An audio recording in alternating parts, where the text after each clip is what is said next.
Welcome to the Bad Creatives Podcast. I'm Alexa Van. Today I want to talk about control versus devotion. When we think about our creative process, our work, whatever it is that you hold closest to your heart, what is it every day that gets you to come back to it? The bad creatives, yeah.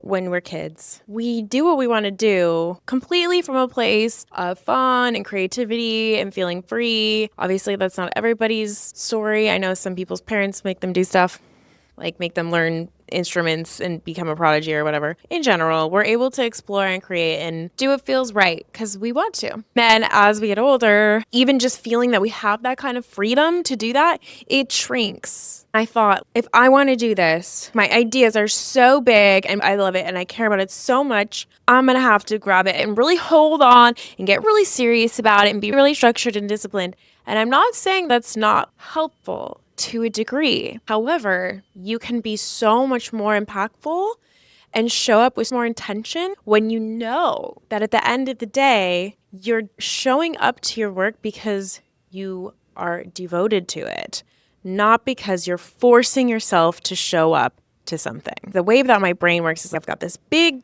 crazy imagination, all these ideas. I want to do it all. I'm like a visionary. I have all these ideas. It can be overwhelming, but exciting. And I grew up in a really chaotic environment. The only thing that's ever felt safe for me is to feel like I had to control myself and what I did and how I looked and how I came across. Then I could control how other people perceive me, almost like I could control their opinions of me, which is obviously not true. I think we can influence it, but you can't control other people. But it created this sort of false idea that if I was really perfect about what I was doing and really controlled about it, then I could control the world around me too.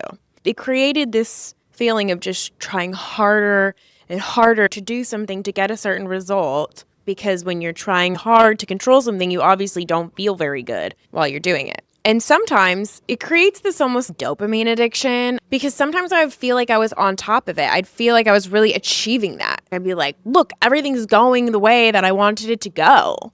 And it would feel like I was like, yeah, I'm doing it. I got it. But inevitably, that's not how the world works. You can't control things that way. And then I would be like, okay, back to the drawing board. How can I try even harder?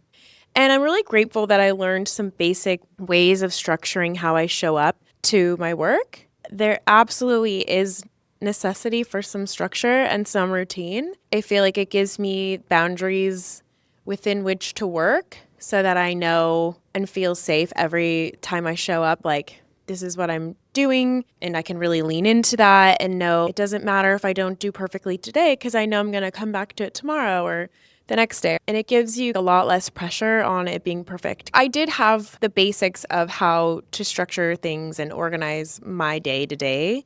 I'm naturally a very organized person, even though my brain is all over the place. I live for organization, but you can get lost in that too. You can lean a little bit too hard in that. This is about the balance of that. And there'd be these times in my life where I was really on fire for something, and I knew how to show up for it because I had created an environment where it would become very easy. It looked to others, even to myself, like I was this crazy disciplined person, because every day go into my office and I'd just be like pumping things out and I'd be like, wow, that's amazing. You can get so much done in a day.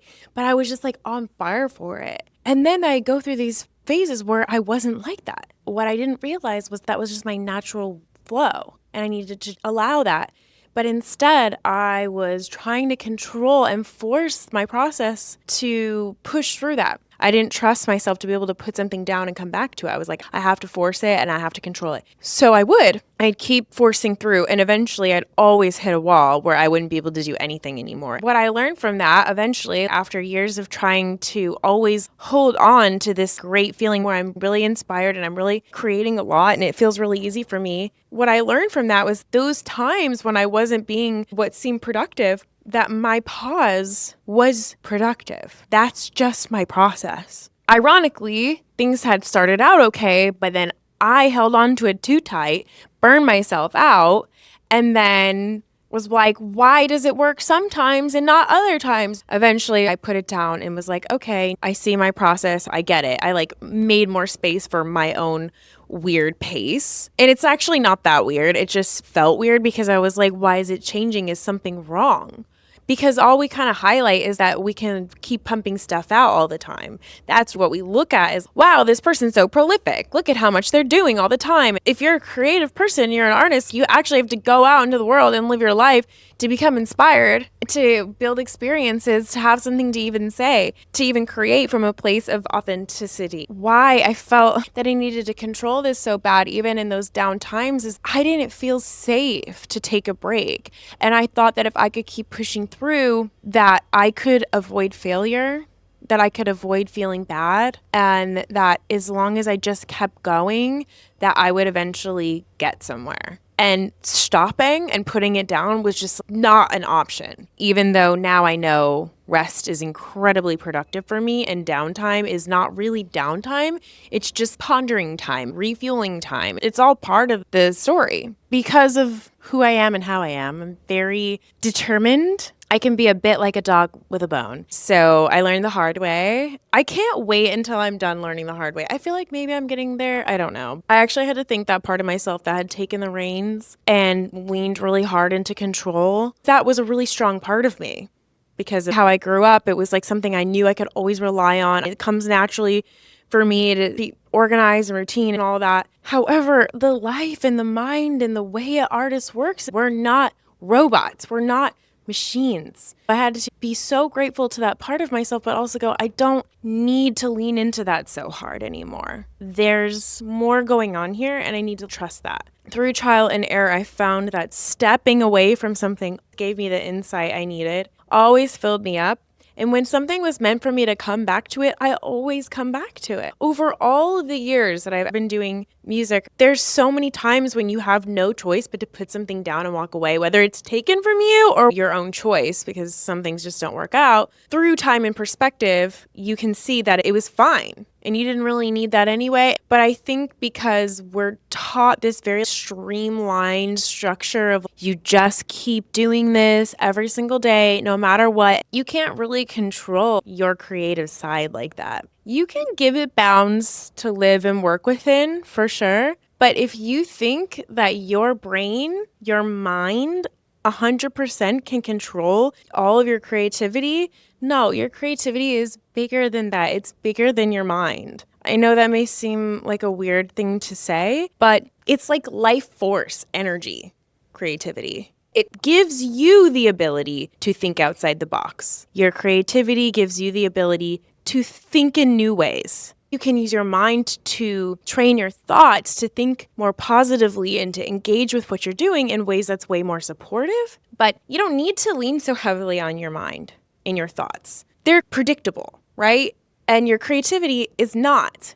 And that's the whole point. Creativity needs space. It needs a lot of space to do its thing. That's where devotion comes in. I will get up time and time again after failing because I am so in love with and so devoted to whatever it is that I'm on fire about at the time. I will be its bitch. I am a fucking fool for whatever it is that I'm on fire about at the time. I'm so excited and so enthusiastic about what I'm passionate about that I don't need to force myself to show up for it. I will show up for it. And I just think we got to give that more credit. It's only when we get out of our own way to be like, this thing that I love, it's going to pull me forward forever. And when it doesn't anymore, you can't keep forcing it to. You can take a step back and realign with whatever does. And that may sound like I'm saying to always be inspired, always be on fire about something, because there's definitely times in the creative process where you're not, where you're in between and you're dinking around until something really clicks. But that's where the devotion to the lifestyle comes in. I love starting my day with writing. I don't have to force myself to do that. I cannot wait to do that. It makes me like waking up, and I don't really like waking up. So that's a miracle in and of itself. But giving my attention, my first attention of the day to something that I love, it's basically like saying, this is the most important thing in my life. I'm going to give you my attention and my focus. Before I'm answering text messages, emails, Instagram, whatever, this part of me, you get the mic very first. Let's see what you do. And some days, nothing really comes out of it, and that's fine. I don't force it to, because I know I'm going to show up again tomorrow. However, if something does come out of that, I let it take the reins and take me on a ride for that day. I'm lucky enough to have a schedule where I could have room for that spontaneity that comes with being a creative person. When I've got an idea and I'm really, I got to go for this, I can. And when I'm in a period of nothing's really clicking yet, I've got some ideas, but I don't really know what I'm doing with them, I still show up for it every day. But I don't force it to be done. I don't force myself to have something to show for it when it's just not there yet. It feels so much better to know that I'm doing that from a place of, I love this, I'm devoted to this. It makes it so that you can bounce back from rejection because I'm willing to put myself out there and look stupid, potentially getting rejected or getting really bad feedback. And oh my God, when you get that bad feedback, I am so sensitive to rejection. I feel it all. And sometimes I even have to take 2 days to just breathe and try not to die. And then I pick myself back up again. It's almost like I'm like lifted up again by the fact that I care so much about what I'm doing and I enjoy it so much that I will pick myself back up again because I have to see it through. It makes it so that it's not about me anymore. It's not about me doing a bad job anymore. That's where I got the idea for the bad creatives. Please just love something so much that you're willing to be bad at it. It will totally set you free. You don't have to control it and be perfect anymore. It's not all about the outcome. The outcome is just like one teeny tiny part of it that we have given all of the attention to and forgotten that when we're creative and we choose this life, or do we even choose it? I feel like I was born this way personally. When I'm on fire and I'm passionate about something, it's just everything else falls into place around what I'm devoted to. So maybe for you, it's something totally different. Maybe it's your family or your kid or your motorcycle. I don't know what people are into because all I know about is what I'm into. Just kidding. Haha. This is my vision. This is what I'm moving towards. This is what I'm devoted to. What decisions are moving me towards that? Not what decisions would take me away from that.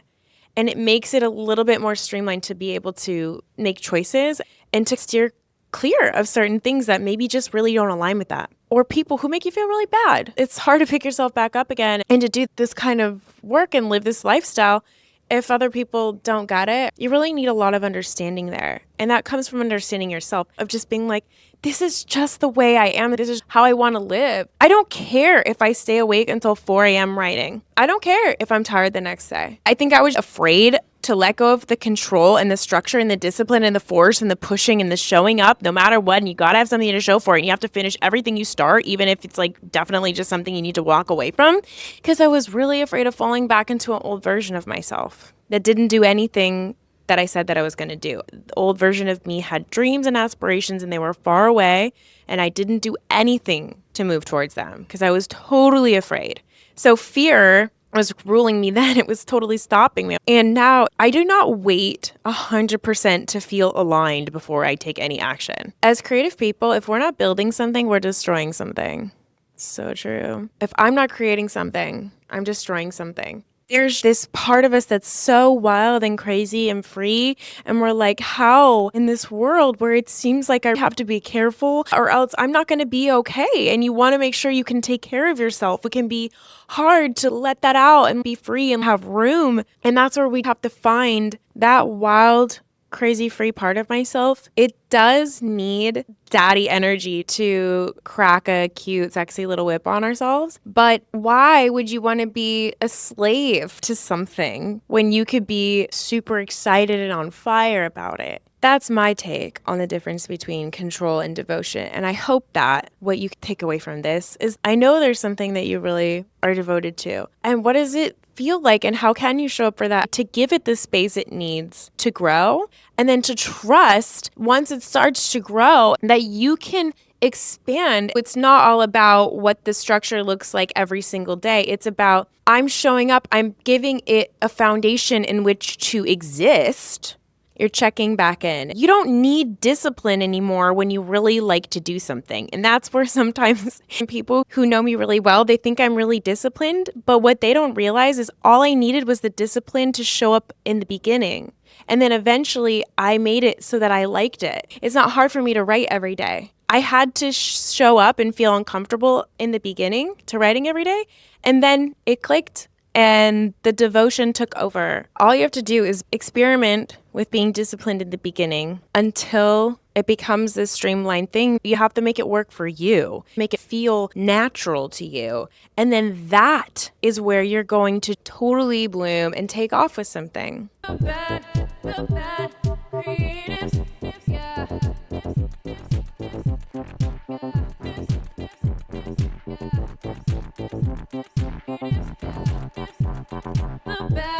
The bad creative, the bad creative.